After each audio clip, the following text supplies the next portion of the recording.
வணக்கங்க. Child abuse, illegal affairs இதெல்லாம் ரொம்ப காமனா மாறிருச்சு. கலியுகமா மாறிருச்சு அப்படின்னு நெறைய குரல்கள் இருக்கு இப்பல்லாம். ஆனா ஒரு எதார்த்தத்த புரிஞ்சுக்கோங்க. இப்ப மட்டும் இல்ல. இது அந்த காலத்திலயும் ரொம்ப ரொம்ப சர்வசாதாரணமா நடந்துட்டு இருந்த விஷயம் தான். என்ன ஒரே வித்தியாசம், அந்த காலத்துல சோசியல் மீடியா இல்ல. எதுவுமே வெளிய தெரியல. குடும்பங்கள்லயும் எத்தனையோ பெண்கள் இந்த கொடுமைய அனுபவிச்சுட்டு தான் இருந்தாங்க. ஆனா இப்ப சோசியல் மீடியா இருக்கனால எல்லா விஷயமும் வெளிய தெரியுது. அதுலயும் அந்த காலத்துல தாத்தாலாம் பார்த்தீங்கன்னா, எனக்கு 4 சம்சாரம், 5 சம்சாரம் அப்படின்னு சர்வசாதாரணமா அவங்க பெண்களுக்கு எவ்வளோ தீங்கிழைக்கிறாங்க, கொடுமை பண்றாங்கன்னு அது ஒரு பெருமையா சொல்லிட்டு இருந்தாங்க.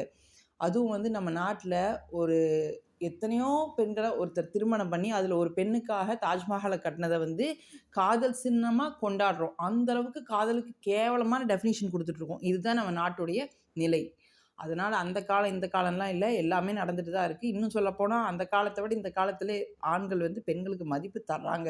இந்த உண்மைய ஏத்துக்கிட்டு தான் ஆகணும்.